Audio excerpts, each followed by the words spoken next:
Boa noite. Boa noite. Construtor Andrade Gutierrez confessa que subornou para ter obras na Copa do Mundo, na usina Angra 3 e na Ferrovia Norte-Sul. O presidente da empresa fecha acordo para pagar multa de R$1 bilhão e vai revelar nomes dos políticos envolvidos. Edson Ribeiro, advogado de Nestor Severo, é preso ao chegar ao Brasil e diz que é vítima de mal-entendido. Em São Paulo, outra operação contra a corrupção prende vereadores de Itapecerica da Serra. Lojistas abriram hoje mais cedo e apostaram no Black Friday para tentar aumentar as vendas. E no quadro Cara de São Paulo, a história de Elifas Andreato, artista plástico que mudou a história das capas de disco no Brasil.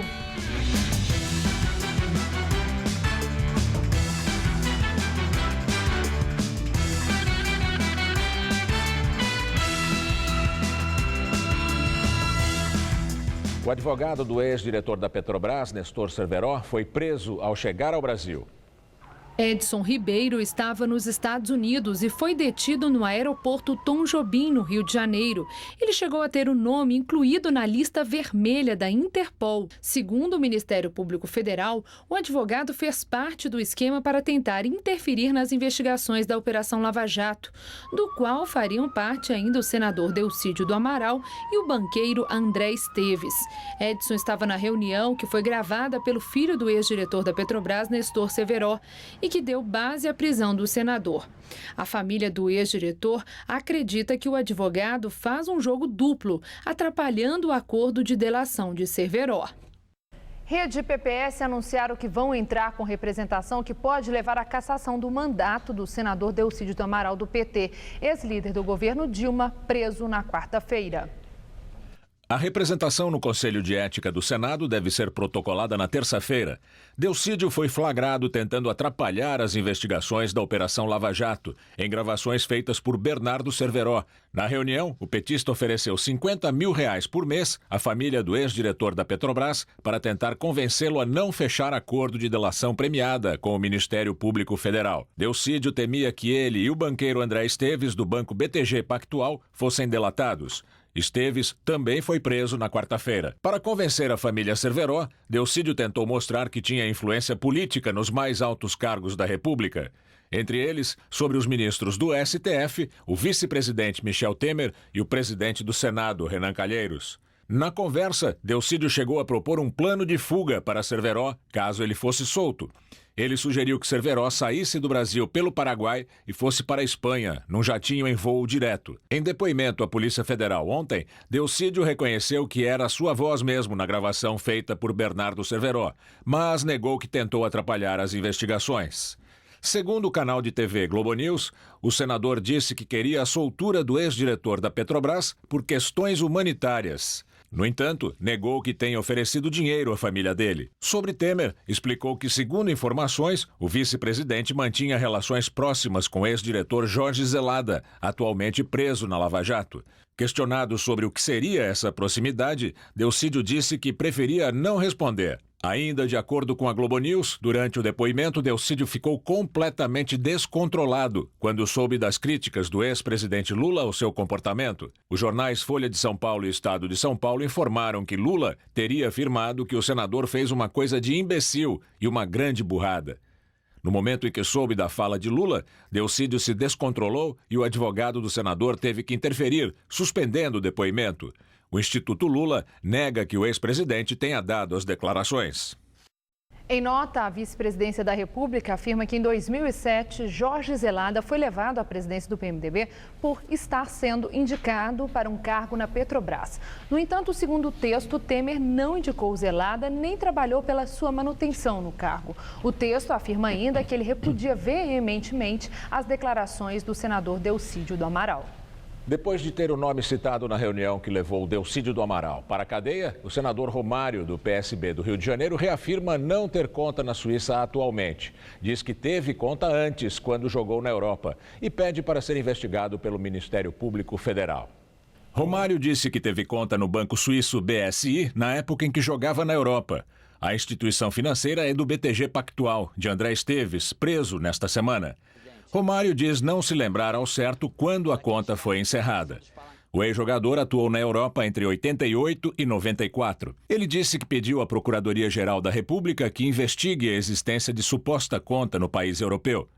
Em julho, ele desmentiu uma reportagem da revista Veja, que chamou de cretina, negando ter qualquer conta na Suíça. A revista admitiu ter cometido um erro. O ex-jogador disse que a citação de seu nome na gravação não passa de fanfarronice do senador Delcídio. Na gravação, o advogado de Cerveró, Edson Ribeiro, disse que o senador Romário tinha dinheiro numa conta na Suíça, mas foi avisado para sacá-lo para não ser preso.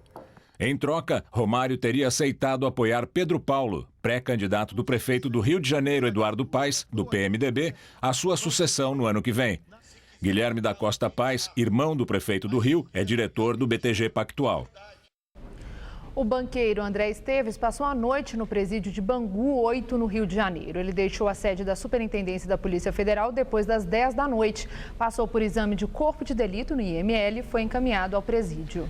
Como Esteves tem curso superior, tem direito a uma cela especial. Ele foi preso na quarta-feira. Ontem, o ministro Teori Zavascki negou o pedido de revogação da prisão dele e ainda determinou a transferência do dono do BTG Pactual para um presídio comum. A defesa do pecuarista José Carlos Bunlai pediu à Justiça Federal que ele seja dispensado da sessão da CPI do BNDES, marcada para terça-feira.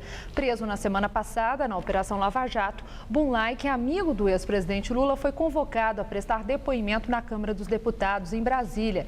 Ele está detido em Curitiba. Os advogados do empresário dizem que ele não irá responder às perguntas dos deputados. Bunlai é suspeito de envolvimento no esquema de corrupção na Petrobras. O Ministério Público Federal e a Polícia Federal afirmam que Bunlai usou contratos firmados na estatal para quitar empréstimos junto ao Banco Chaim e que esse dinheiro seria destinado ao PT. E agora vamos ao comentário de política com o José Neumann e Pinto. É muito célebre, são muito célebres os versos de John Donne que Ernest Hemingway usou como epígrafe em seu romance Adeus às Armas. Não pergunte por quem os sinos dobram, eles dobram por você. Esta foi a sensação que eu tive quando assisti à sessão histórica de quarta-feira no Senado Federal, em que havia um velório. Pode-se pensar que o velório era para o Delcídio. Eu não acredito. Eu acho que o velório não foi para o primeiro senador a ser preso no exercício do seu mandato desde 1935. Este velório é para cada um dos senadores. Todos perderam o sono, pelo menos aqueles que têm alguma ligação com alguma falcatrua, na Copa do Mundo, como acaba de delatar o Andrade Gutierrez, na Operação Zelotes e, sobretudo, na Operação Lava Jato. Pelo menos os 13 que já foram citados tentaram evitar que o Delcídio continuasse preso. Aliás, Delcídio, o meu amigo Dionísio da Silva, que conhece todas as origens das palavras, me disse que significa assassino de Deus. Ou seja, será o menino Jesus que ele tanto cita, será o Padim Lula, será a própria Dilma, não se sabe. O que se sabe é que o Brasil hoje se divide entre os que perderam o sono, então estão impregnados de insônia, e os que estão indignados, porque não para de vir novidade em matéria de roubo, a tal ponto que o jornal Estado de São Paulo intitulou o seu primeiro editorial hoje como A República dos Bandidos. Podia ser também a República do Escárnio, porque segundo a ministra Carmen Lúcia, você já sabe, né? Nós saímos do cinismo para o escárnio, o que é uma vergonha total. Só que eu quero lembrar um grande fato positivo dessa semana de tanta confusão. É que, pela primeira vez na história, nós estamos dando passos muito rápidos na direção da igualdade de todos perante a lei. Quando se prende um senador e um banqueiro, é porque está sendo dado um sinal de que as nossas instituições republicanas e democráticas podem funcionar para garantir o direito de que cada cidadão será tratado do mesmo jeito que o outro perante a lei. É pensando nesse lado positivo que eu convoco você para um bom fim de semana e para voltar aqui terça-feira, direto ao assunto, em pé. As empresas do Banco BTG Pactual, cujo dono André Esteves está preso no Rio de Janeiro, distribuíram dinheiro para vários partidos e candidatos nas últimas eleições. O PMDB é o partido que ficou com a maior fatia no ano passado, recebeu 17 milhões e 200 mil reais. O segundo maior beneficiado foi o PT, com 13 milhões e 100 mil reais. O PSDB ficou em terceiro na preferência do banqueiro preso, recebeu 11 milhões e 800 mil reais. Entre os candidatos à presidência, Dilma recebeu 9 milhões e meio e Aécio, em quem Esteves diz ter votado, ficou com 7 milhões e meio. Marina também foi contemplada, recebeu 1 milhão do BTG Pactual. Entre outros candidatos, o banco também ajudou campanhas de Antônio Anastasia, em Minas, com 1 milhão, e a de Delcídio do Amaral, no Mato Grosso do Sul, com 600 mil reais. O presidente interino do BTG Pactual, Pércio Arida, enviou uma carta aos clientes afirmando que a instituição financeira não é alvo de nenhuma acusação ou investigação. Arida assumiu o BTG após a prisão de André Esteves e por decisão do Conselho do Banco. Arida afirmou também que os resultados do banco são excelentes e que as operações de expansão na América Latina e Suíça vão bem. Pércio Arida participou da criação do Plano Real e foi presidente do Banco Central em 95, no governo do presidente Fernando Henrique Cardoso. Ele é um dos artistas gráficos e ilustradores mais respeitados do país. Da infância pobre no interior do Paraná, onde nasceu, ao prestígio conquistado na capital paulista e no país, trilhou um caminho árduo. Lutou contra a ditadura militar na imprensa alternativa e sempre doou seu trabalho às causas dos movimentos sociais. Como criador de capas dos antigos discos de vinil de astros e estrelas da MPB, deixou também a marca de sua arte. Por tudo isso, Elifas Andreato é um personagem que é a cara de São Paulo. São 69 anos de vida, 50 de carreira e um punhado de histórias que poderiam muito bem ser contadas em um filme. A começar pela infância difícil. Primeiro no Paraná, onde nasceu. Depois em São Paulo, lugar onde veio viver com a família.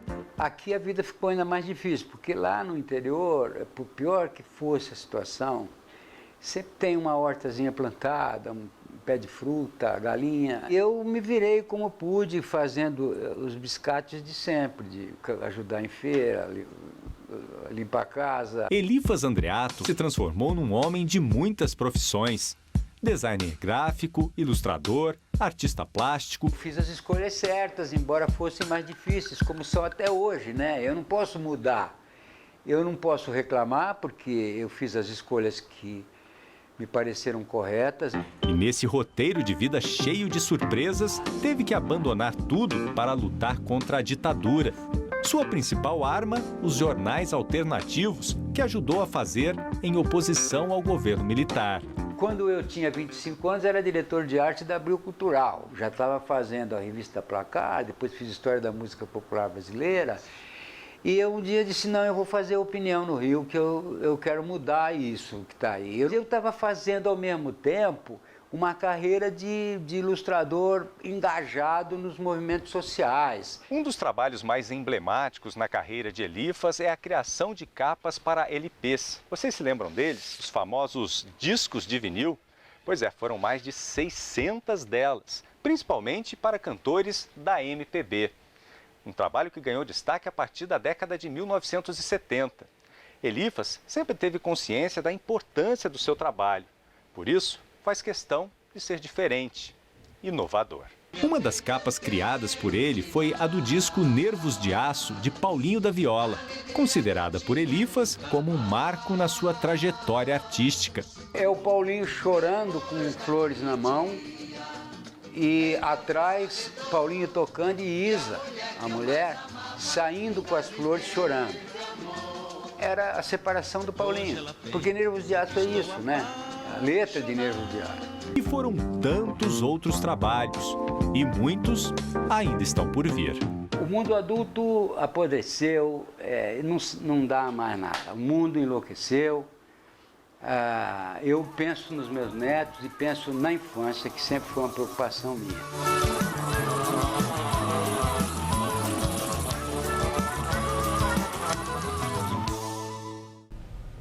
E olha, depois de tantos dias de céu nublado, tempo fechado, o paulistano conseguiu aproveitar o sol. Hoje as temperaturas subiram, chegando aos 29 graus e não choveu. Porém, e sempre há um porém, uma frente fria que está no sul do Brasil deve chegar a São Paulo amanhã, trazendo chuva de volta. Vamos à previsão com Luciana Magalhães.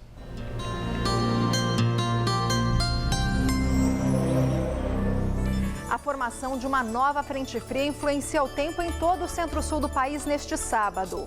A chuva é esperada na região sul, no centro-oeste e em boa parte do sudeste. No sul gaúcho só deve chover pela manhã e depois o tempo fica firme. Mas no oeste da região sul, o volume de chuva será grande. Temporais devem ocorrer no fim da tarde no Mato Grosso e também na maior parte da região norte. E o tempo só deve ficar seco e quente na faixa que vai do Amapá até Sergipe, com chuva rápida no litoral nordestino e também entre o norte do Rio de Janeiro e o sul da Bahia. Máximas amanhã de 33 graus em Maceió, 31 em Belo Horizonte e 27 em Porto Alegre. Já no estado de São Paulo, o sábado começa quente e abafado em todas as áreas, mas com a aproximação da frente fria que está no sul, são esperados temporais em pontos isolados a partir da tarde. O oeste paulista será a única região onde o céu fica carregado e chove desde manhã. Em Marília, máxima de 32 graus. Já no centro-norte, as máximas esperadas são de 35 graus em Araraquara e de 34 em Ribeirão Preto. E no litoral vai dar para aproveitar a praia, principalmente pela manhã, quando ainda não há expectativa de chuva. A máxima chega aos 34 em Caraguatatuba e também em Santos. Amanhã aqui na capital faz calor, o sol aparece, mas à tarde e à noite ocorrem pancadas de chuva. A máxima pode chegar aos 32 graus. No domingo o sol aparece entre muitas nuvens e o céu pode ficar nublado com chuva a qualquer hora, máxima de 29. E a semana começa com céu fechado e chuva. A máxima não deve passar dos 25 graus. Um avião pequeno fez um pouso forçado na rodovia dos Bandeirantes, na altura de Jundiaí, no interior do estado. O congestionamento da pista chegou a 4 quilômetros no sentido São Paulo e 2 faixas foram bloqueadas. Não houve feridos. Segundo a polícia rodoviária, o instrutor e o aluno estavam fazendo uma aula-voo e não se feriram com a manobra. O monomotor Cessna decolou do aeroporto de Jundiaí e a suspeita é de que uma pane no motor obrigou o piloto a pousar na rodovia. A asa direita da aeronave ficou visivelmente danificada, mas não se sabe ainda se o dano foi causado por um choque no ar ou durante o pouso forçado. A pista foi totalmente liberada pouco antes da 13h. Polícia Federal indicia o contador Roberto Trombetta e seus sócios Rodrigo Morales e Mariana de Paula por formação de quadrilha e lavagem de dinheiro, em conjunto com o doleiro Alberto Youssef na Lava Jato. A informação foi divulgada no site da revista Veja. O dono da UTC, Ricardo Pessoa, afirmou em delação premiada que Trombetta seria responsável por lavar dinheiro não declarado da empreiteira para as campanhas de Aloysio Mercadante, do PT, ao governo de São Paulo, e de Aloysio Nunes, do PSDB, ao Senado, as duas em 2010. Trombetta e seu sócio firmaram um acordo de delação premiada. A delação de Ricardo Pessoa levou à abertura de inquéritos para investigar Aloysio Mercadante, o atual ministro da Educação, e o senador Aloysio Nunes, no Supremo Tribunal Federal. A relatoria ficou com o ministro Celso de Mello, já que esse caso dos dois não envolve a Petrobras. O empreiteiro Otávio Marques de Azevedo, presidente da Andrade Gutierrez, deve fechar nos próximos dias um acordo de leniência e de delação premiada com a Procuradoria-Geral da República. O acordo de leniência é similar ao de delação premiada. O de leniência é para empresas, a delação para pessoas físicas. Segundo o jornal Estado de São Paulo, Otávio Marques deve apontar no acordo os nomes de pelo menos 2 senadores que teriam recebido propinas no esquema Petrobras. Otávio Marques está preso na Lava Jato desde o dia 19 de junho. O acordo prevê pagamento de R$1 bilhão como indenização. O maior pagamento na Lava Jato até agora era o da Camargo Correia, 700 milhões de reais. Segundo o jornal Folha de São Paulo, o empreiteiro deve confessar o pagamento de propina em obras da Copa do Mundo, usina nuclear de Angra 3, usina de Belo Monte e ferrovia Norte-Sul. Hoje, 3 dos executivos da empresa que estavam presos foram transferidos do complexo médico penal, que fica em Pinhais, para a carceragem da Polícia Federal, em Curitiba. Para os investigadores da Lava Jato, a Andrade Gutierrez e a Odebrecht agiam de forma sofisticada na corrupção e em fraudes de licitações da Petrobras. E agora, direto de Brasília, Josias de Souza fala sobre esse acordo fechado pela Andrade Gutierrez. No futuro, quando puder falar sobre os dias atuais sem precisar ter vergonha da degradação moral, a história dirá que o Brasil atravessa, nesses dias que nós estamos vivendo hoje, uma dessas fases de transição que levam uma nação a evoluir, ainda que aos trancos e com enormes sacrifícios. Estão em curso, embora pouca gente tenha notado, 3 profundas transformações. A primeira transformação é que o presidencialismo de cooptação, que submete os cofres de estatais e de repartições públicas à pirataria partidária, pode estar com os dias contados. Esse talvez seja o último governo a utilizar esse modelo com tamanha disfarçatez. A segunda transformação é que o brasileiro já não aceita com tanta facilidade desculpas esfarrapadas do tipo "eu não sabia". E a terceira transformação é a falência do modelo de contratação de obras públicas baseado no critério único do quanto é que eu levo nisso. Hoje, soube-se que a segunda maior empreiteira do Brasil, a Andrade Gutierrez, firmou com a força-tarefa da Operação Lava Jato, um acordo de delação e de leniência. A empreiteira vai pagar uma multa de algo como R$1 bilhão, e a maior multa já paga na Lava Jato. E os executivos da Andrade Gutierrez vão confessar que pagaram propinas em obras da Copa do Mundo, na Petrobras, na usina de Angra 3, na hidrelétrica de Belo Monte, na ferrovia Norte-Sul. O que vem por aí é um imenso striptease do patrimonialismo brasileiro. Logo, logo nós vamos saber quem vai ficar com os glúteos na vitrine. Boa noite. Estudantes e professores da rede estadual fizeram um protesto na Avenida Paulista contra o que o governo de São Paulo chama de reorganização do ensino. Segundo a POSP, 194 escolas foram invadidas pelos alunos. A Secretaria de Educação fala em 182. O ato fechou a Avenida Paulista no sentido do centro. O já caótico trânsito da sexta-feira piorou. A Polícia Militar acompanhou a caminhada e teve que apartar um princípio de tumulto com jovens que subiram no caminhão para discursar contra o movimento. O protesto organizado pela POSP, Sindicato dos Professores Estaduais, é de apoio às ocupações das escolas. No começo desta semana, a Justiça negou o pedido do Estado de reintegração de posse das escolas. O governador Geraldo Alckmin e o secretário de Educação dizem que o movimento dos alunos é político e tem à frente movimentos sociais como o MTST e a APOSP, ligada à CUT e ao PT. A presidente do sindicato não esconde que é afiliada ao Partido dos Trabalhadores e que a POSP dá apoio às invasões. Não sinto por parte da juventude, nem por parte de quem está na frente das escolas apoiando, os pais, professores e alunos, vontade de recuar. Por causa do movimento, a FUVEST decidiu deixar de aplicar provas do vestibular em 10 escolas estaduais, invadidas ou não. A FUVEST diz que vai avisar os candidatos sobre os novos locais das provas por e-mail e pelo celular. O vestibular já é neste final de semana. As provas do SARESP, exame que avalia o aprendizado dos alunos, também foram canceladas em 174 escolas fechadas pelos alunos.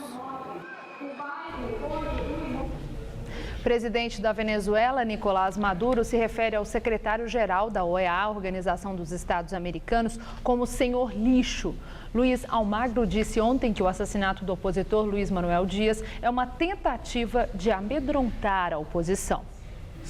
Maduro disse que espera uma retificação por parte de Almagro. As declarações aconteceram depois do assassinato do dirigente oposicionista Luiz Manuel Dias. Ele morreu baleado quando participava de um comício eleitoral com Lilian Tintori, mulher do dirigente preso Leopoldo Lopes. Maduro sustenta que o assassinato foi um acerto de contas entre grupos criminosos rivais. A Venezuela também classificou como falsas e insolentes as declarações do porta-voz do Departamento de Estado americano, John Kirby. Ele pediu que o governo de Nicolás Maduro pare com as campanhas de medo. Os venezuelanos vão às urnas no dia 6 de dezembro para escolher os deputados de uma assembleia controlada pelo chavismo há 16 anos. Em nota, o governo brasileiro condenou com firmeza o assassinato de Luiz Manuel Dias, opositor venezuelano, dirigente do partido Ação Democrática. A nota afirma que é da responsabilidade das autoridades venezuelanas zelar para que o processo eleitoral transcorra de forma limpa e pacífica. Corrupção e injustiça das favelas foram os principais temas do Papa Francisco no Quênia. Essa é a primeira das 3 etapas da viagem do pontífice ao continente africano. Mais de 100 mil pessoas moram no bairro de Kangemi, um dos mais pobres da capital Nairobi. Os moradores saudaram o Papa a caminho da igreja de São José Operário, administrada por jesuítas.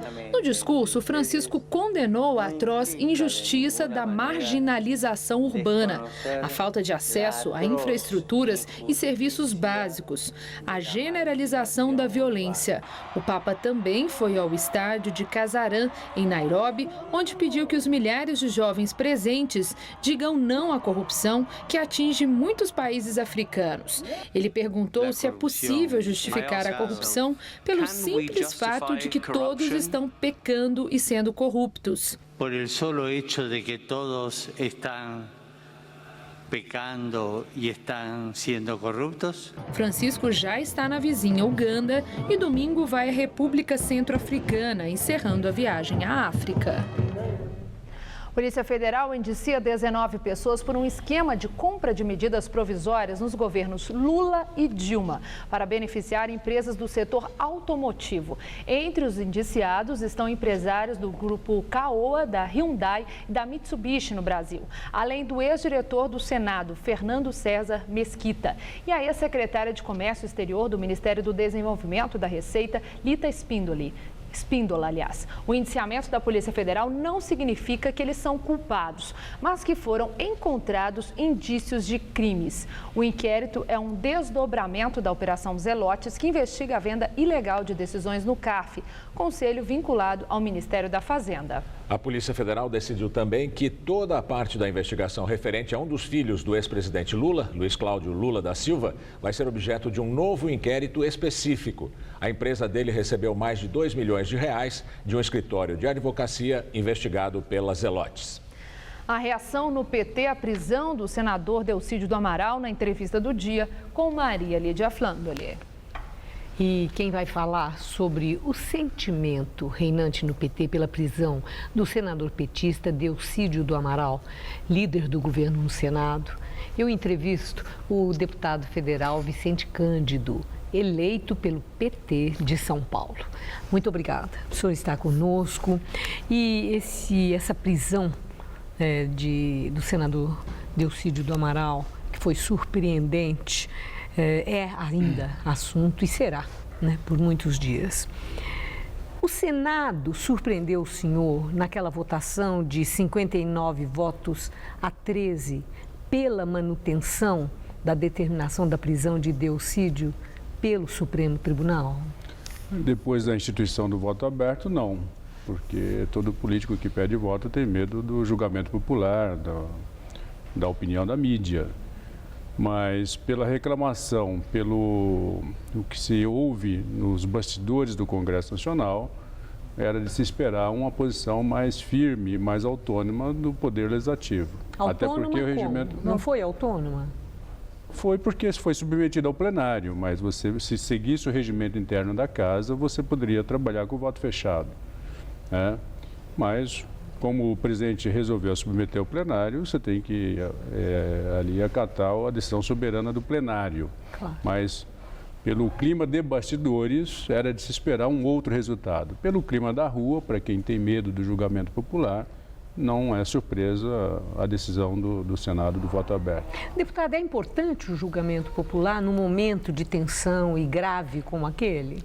E tem risco, Porque todo julgamento sobre tensão, sobre atos, às vezes que você não consegue refletir, às vezes você não tem acesso ao processo, às provas, ele tem um risco, De repente, na investigação, você pode se deparar com situações inusitadas que não estavam ali naquele momento para serem analisadas. Por exemplo, a prova ilícita, por exemplo, a prova forçada, por exemplo, algum exagero da investigação do próprio órgão, Ministério Público ou Polícia Federal. É possível, não estou dizendo que é provável. Certo, entendi.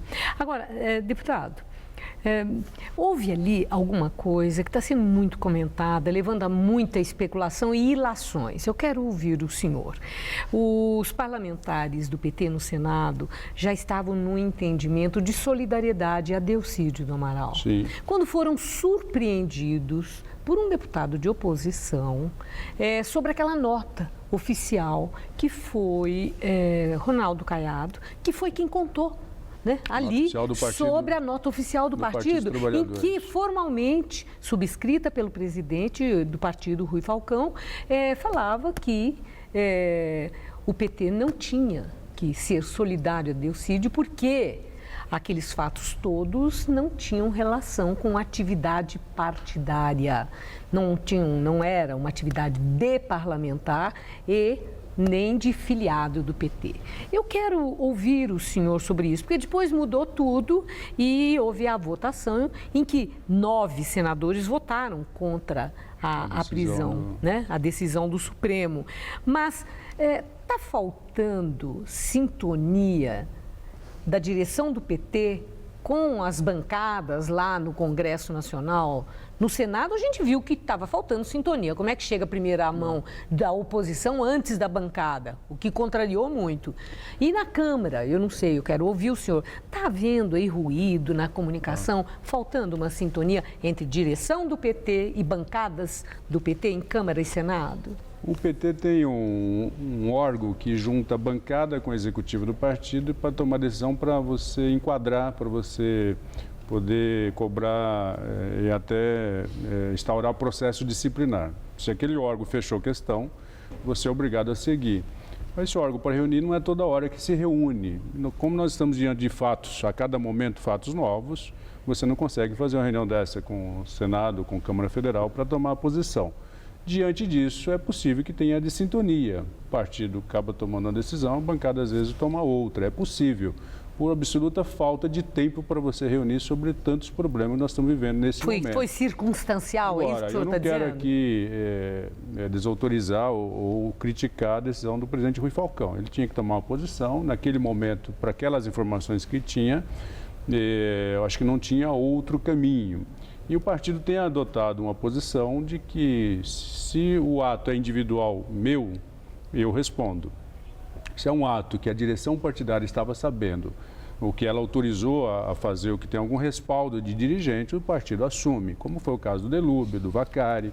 Tá certo? Era a Essa é a razão da diferença de tratamento? O PT é solidário a Zé Dirceu, a Vacari, a Delúbio. Mas na última posição do Zé Dirceu, o partido também tomou essa posição, dizendo que até ali era um ato individual do Zé Dirceu. Então, o partido não estava responsabilizando por aquele ato. Diante da complexidade... Não aconteceu nada, né? Oi? Mas não houve nenhuma sanção, aplicação de uma sanção, expulsão, como já aconteceu em outro momento. Em algum momento, como no caso do Delcídio, a executiva vai reunir e vai analisar, diante de fatos, de provas, de análise dos autos do processo. Não, mas eu falei do Zé Dirceu em função do partido, nessa investigação da Lava Jato, ter, vamos dizer, amenizado a solidariedade ou retirado. Amenizado, mas ainda com chance de ser analisado com mais detalhes e o partido tomar uma posição no teu colegiado, vamos dizer assim. Agora, na Câmara, Eduardo Cunha, eu quero ouvir do senhor a posição do PT. Dentro do próprio PT, há parlamentares que estão afirmando, e petistas históricos, que há uma certa ambiguidade no trato com a questão do Eduardo Cunha, quando o PT devia ter uma posição clara, considerando as provas, considerando o nível calamitoso, né, de todas as denúncias e provas referentes a Eduardo Cunha que já aconteceram. Eu quero ouvir a sua opinião. Eduardo Cunha deve continuar presidente da Câmara com tudo que já vem sendo revelado, que o envolve, as contradições dele próprio em relação à CPI, ao que ele falou para os parlamentares de todas as bancadas? Nesse caso, o partido, a bancada está tomando uma posição de cautela, deixando os 3 juízes que estão lá no Conselho de Ética tomar a sua decisão com autonomia diante dos fatos a serem analisados. Eu não quero externar a minha posição porque ela pode ajudar a influenciar a bancada. Como a bancada já decidiu que respeitará a decisão dos 3 membros do Conselho de Ética, eu me preservo a seguir essa orientação da bancada por enquanto. Por quê? Porque nós já fomos vítimas e estamos condenando ministros que têm antecipado voto, caso do Tribunal de Contas e até ministro do Supremo Tribunal Federal. Então a bancada não quer pagar com a mesma moeda, não quer influenciar e não acha que, nesse caso, a bancada tem que tirar posição, nem tampouco o partido. Deixa os juízes, que o Conselho de Ética ele tem essa cara de um Conselho de Justiça, né, para ele julgar de acordo com os documentos e as provas nos autos. Então, nós tiramos por deliberado desta forma. Eles julgarão de acordo com as provas dos autos do processo. Ok. Eu agradeço muito sua entrevista. Uma boa noite. Eu agradeço você também. Estela. Presidente Dilma Rousseff decide bloquear 10 bilhões de reais do orçamento da União. Este já é o 3º contingenciamento do ano. O governo ainda não divulgou que gastos vão ser afetados, mas os cortes podem provocar interrupção de serviços específicos. E mesmo com esse corte, o governo não deve atingir a meta fiscal, que é de pouco mais de 55 bilhões de dólares, ou melhor, de reais. E agora vamos ao comentário de economia com o Vinícius Torres Freire. O orçamento do governo parece um assunto muito chato. Aliás, qualquer discussão de orçamento é chato e distante da nossa vida no dia a dia. Mas a bagunça do governo e no Congresso são tamanhas que essa história do rombo do governo está tendo consequências muito concretas e daninhas no nosso cotidiano. Na segunda-feira, a presidente Dilma Rousseff publica um decreto congelando todos os gastos do governo que não são obrigatórios. Na prática, o governo vai parar até de pagar conta de luz. Por quê? Porque mesmo neste final de ano, o governo ainda não tem orçamento. Quer dizer, o governo precisa aprovar no Congresso uma autorização para mudar o valor do buraco em suas contas, que vai ser muito maior do que o previsto, mais de 100 bilhões de reais maior. Mas o Congresso está ao caos. O governo não tem apoio suficiente. Agora, depois das últimas prisões de gente graúda, a confusão aumentou ainda mais. Sem essa autorização do Congresso, pode até haver processo da presidente. Para piorar, o governo não consegue aprovar o orçamento para o ano que vem, para 2016. Aliás, nem conseguiu fechar uma conta. Não sabe se vai ter dinheiro suficiente para pagar as contas e sobrar ainda algum para pagar os juros da dívida no ano que vem. Qual o problema disso? Se não se sabe o tamanho do rombo das contas do governo, se sabe muito pouco do que vai ser a economia. Para começar, governo sem dinheiro não faz obra nem paga contas de obras feitas. Neste ano, o investimento do governo em obra já caiu quase 40%. Se o governo não sabe quanto dinheiro vai ter em 2016, não sabe que gastos vai poder fazer. Se o governo não sabe disso, muito empresário que depende de gastos do governo fica na retranca. Outros ficam imaginando se o governo vai aumentar ainda mais os impostos. Logo, as empresas ficam ainda mais na retranca, investem menos, contratam menos e a economia encolhe ainda mais. Pior, quando o governo está essa bagunça, os credores cobram juros maiores. Logo, o governo fica ainda mais na pindaíba, assim como o país. Essa bagunça dos gastos, na corrupção e no Congresso está sufocando a economia brasileira. Boa noite. Você vai ver a seguir a Black Friday em São Paulo. Consumidores foram às compras, mas o Procon registrou muitas reclamações. Feirão Black Friday na fábrica da Volkswagen com as melhores condições da história. Fox 1.6 2016 completo com R$4.000 de desconto e taxa zero. E também Up por apenas R$29.990 com IPVA grátis e taxa zero. Aproveite para você comprar Fox e Up e ainda fazer um test drive dentro da fábrica com exclusivo teste de arrancada. Feirão Black Friday Volkswagen, quilômetro 23,5 da rodovia Anchieta e em toda a rede só durante estes 2 dias. Esse ano não tem mais. Não perca que vale. Sérgio acaba de comer a melhor torta de palmito da sua vida. Sérgio chegou pelo metrô da linha 4 amarela. Já o palmito veio com o seu Domingos pela Dutra até as mãos da Ana. A Ana vem cedinho pela Bandeirantes porque sem ela o palmito não viraria torta. E a torta ficaria assim. É para facilitar a vida de todos que o Grupo CCR trabalha, cuidando de rodovias, metrôs, barcas e aeroportos para que todos tenham as melhores tortas e os melhores momentos de suas vidas. CCR, é por aqui que a gente chega lá. Uma sociedade melhor é a que oferece lugar para todos. Para mim, o lugar do negro é no esporte. Para mim, o lugar do negro é nas universidades. Para mim, o lugar do negro é no judiciário. E para você, qual o lugar do negro? O lugar do negro é em todo lugar. A cada dia, negros e negras conquistam novos espaços com o avanço das ações de promoção da igualdade racial e superação do racismo. Participe dessa mudança que fortalece todo o país. Tá difícil não deixar a peteca cair? A gente levanta seu astral. Com nossa programação, a cultura é acessível a todos e você confere na faixa os melhores musicais e espetáculos da cidade. TV Gazeta. Bom te ver, sempre bem.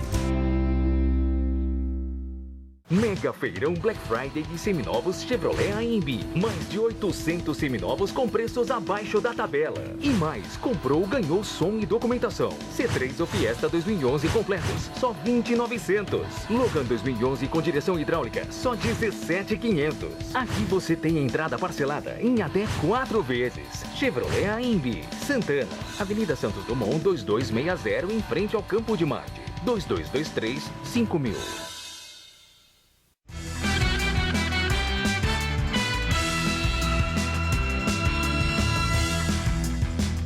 A tão sonhada última sexta-feira do mês de novembro, enfim, chegou. Para os consumidores ávidos por promoções, essa pode ser uma boa época para levar para casa produtos mais baratos. Mas, além das ofertas, o cliente precisa tomar muito cuidado com a famosa maquiagem do preço dos produtos. Só no estado de São Paulo, o Procon recebeu até o fim da tarde de hoje 973 reclamações.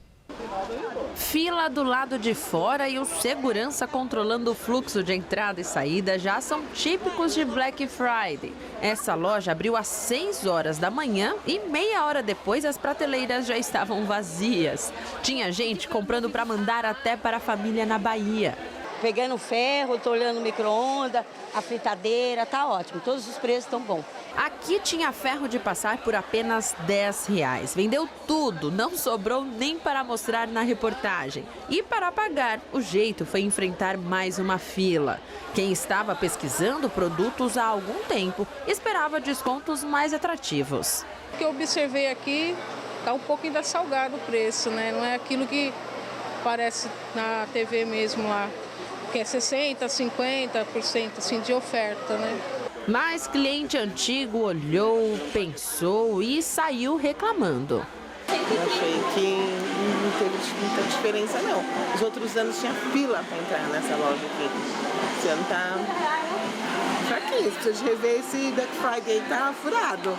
Justamente para ficar de olho nos preços e principalmente nas propagandas enganosas, o Procon de São Paulo está trabalhando em ritmo de plantão desde as 7 horas da noite de ontem. E ainda dá tempo de reclamar, viu? O atendimento via telefone e internet vai até a meia-noite de hoje.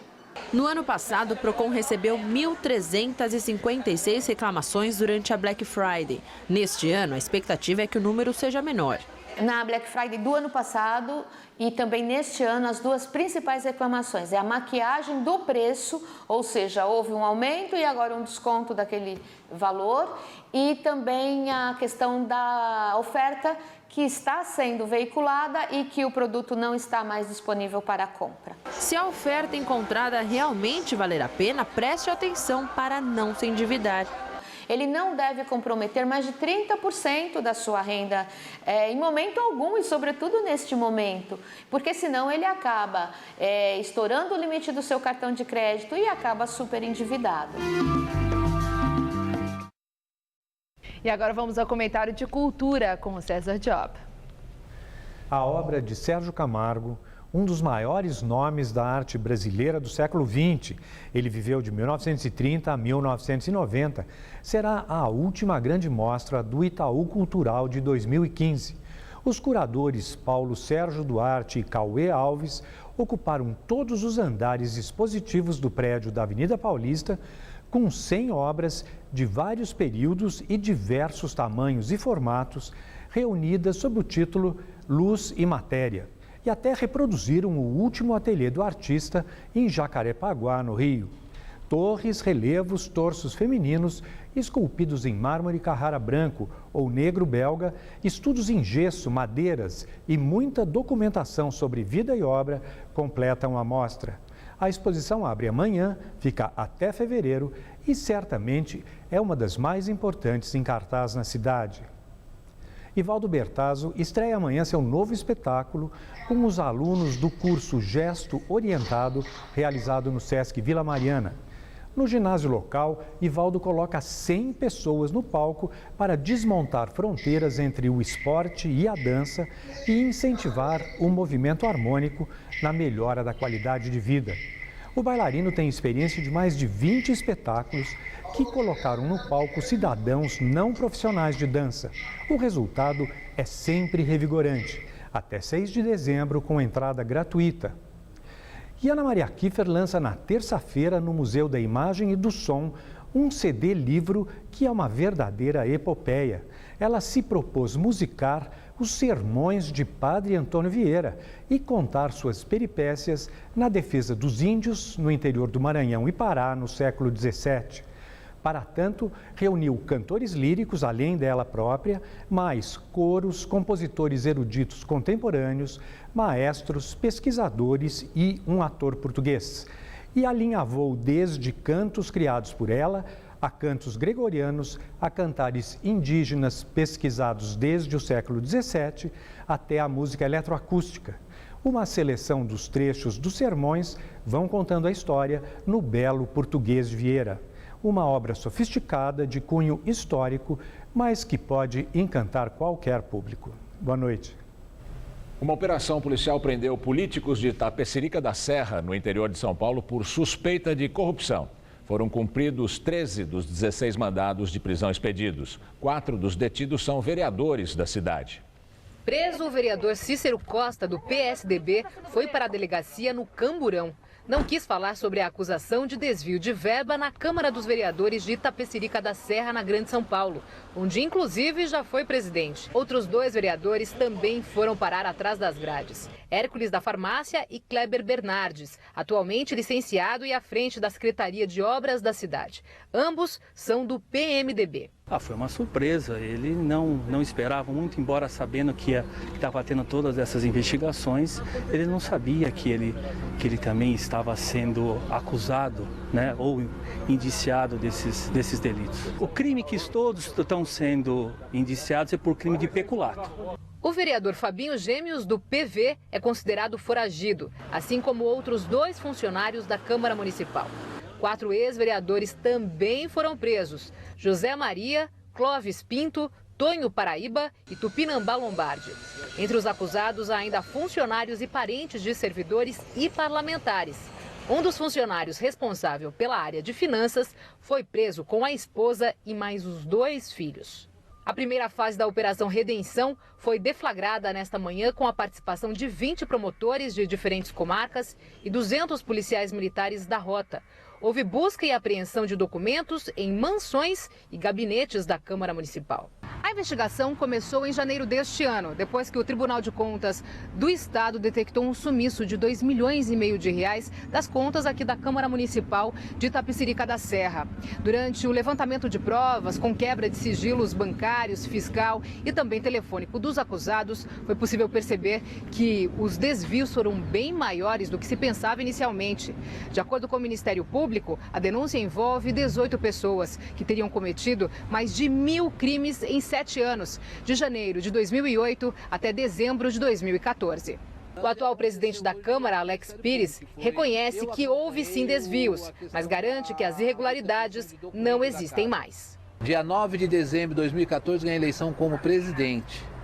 No dia 19 de dezembro, após eu ter ganho, foi estourado esse desvio de valores. Então, na verdade, não foi na minha época. Eu sou presidente de 2015 e 2016. Há algum tipo de desvio hoje na Câmara? De forma alguma, senhora.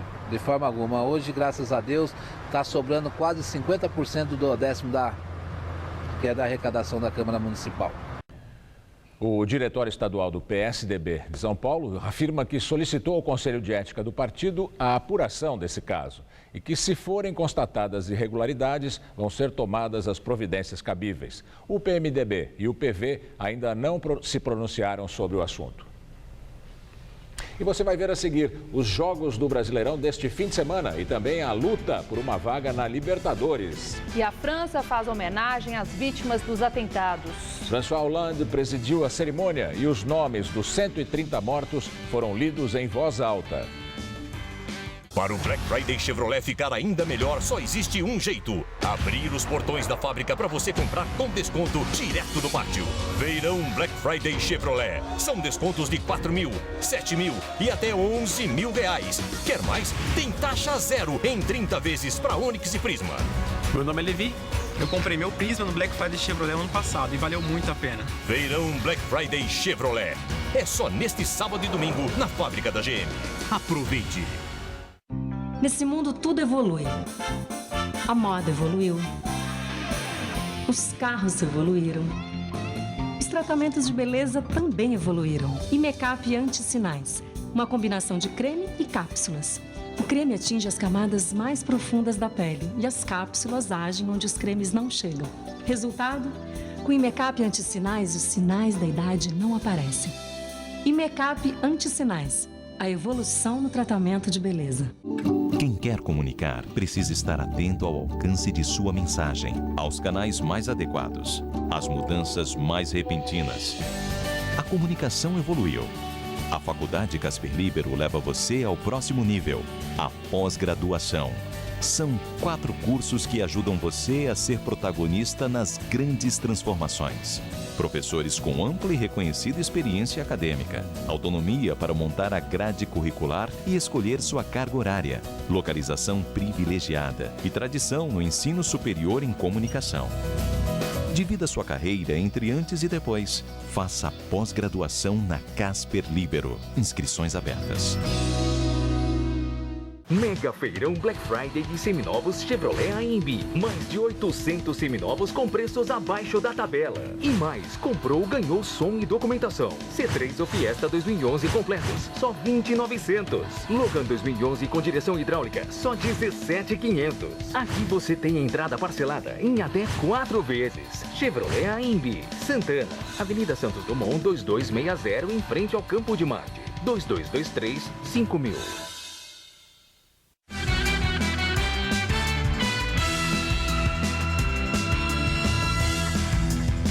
Vamos direto para as notícias do esporte com Rodolfo Gamberini e Celso Cardoso. O São Paulo joga amanhã de olho numa vaga na Libertadores da América. E Luiz Fabiano diz que vai sair do clube, hein, Celso? Vai mesmo? Vai, Luiz Fabiano deve começar o jogo contra o Figueirense amanhã entre os titulares. O São Paulo precisa da vitória para continuar sonhando com a vaga. E foi o atacante quem participou da entrevista coletiva nesta sexta-feira em tom de amarga despedida. Luiz Fabiano é o 3º maior artilheiro da história do São Paulo e o 2º em jogos no Morumbi. Amanhã, contra o Figueirense, o centroavante em casa se despede da torcida tricolor. E eu vou sair com aquela... Uns gostam, outros não gostam, mas no final, com certeza, daqui a algum tempo, tenho certeza que 100% vai sentir saudade, porque, queira ou não queira, eu deixei alguma coisa boa nesse clube. Se tivesse conquistado títulos mais expressivos pelo Clube da Fé, além de um simples Rio-São Paulo e de uma mera Copa Sul-Americana, o camisa 9 talvez gozasse hoje de uma quase unanimidade. Gostaria sim de sair com título da Libertadores, do Brasileiro. Eu não saio frustrado porque eu sei que eu dei o meu melhor. E se não foi possível, talvez faltou alguma coisa. É ali, bem pertinho do gol, que os dois se sentem mais à vontade. Luiz Fabiano, ao menos, terá o privilégio de dar adeus ao torcedor são paulino neste sábado, no estádio Cícero Pompeu de Toledo. Rogério Ceni, pelo jeito, não. O goleiro continua com dores no tornozelo e corre o risco, inclusive, de encerrar a carreira no departamento médico. Eu tenho certeza que se ele tivesse pontinha de esperança, ele iria lutar para jogar, conhecendo ele. E aí fica a expectativa, né, de poder contar com o nosso capitão.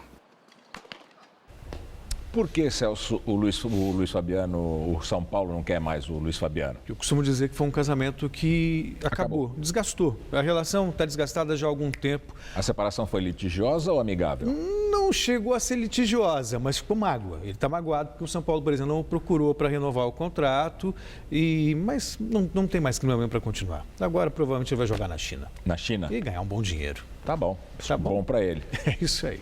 Obrigado, Celso. Boa noite e bom fim de semana. Obrigado. Estela.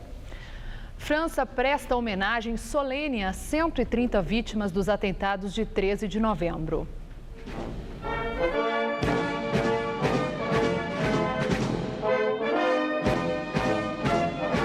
François Hollande presidiu a cerimônia no Museu Militar Les Invalides, em Paris.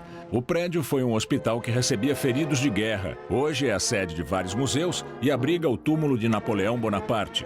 Os nomes das 130 vítimas foram lidos em voz alta, enquanto as fotos eram exibidas no telão. A maioria tinha menos de 35 anos e havia pessoas de toda a França e de 17 outros países. Hollande fez o único discurso da cerimônia. Ele prometeu destruir o Estado Islâmico, reafirmou que o país não vai ceder ao medo nem ao ódio e pediu que os franceses respondam ao exército de fanáticos com música e shows. As manifestações públicas estão proibidas por questão de segurança. Os moradores atenderam ao pedido do presidente e colocaram azul, branco e vermelho nas janelas e sacadas. Os locais dos ataques e a Praça da República estão repletos de flores e todo tipo de homenagem. O Jornal da Gazeta fica por aqui. A edição de hoje pode ser vista no site do Jornal da Gazeta, mais notícias em nossa edição das 10. Excelente noite para você. Nós voltamos na segunda. Bom fim de semana e até lá. O navegador Amir Klink conta os bastidores de suas aventuras em A Máquina, nesta terça, 11h30 da noite.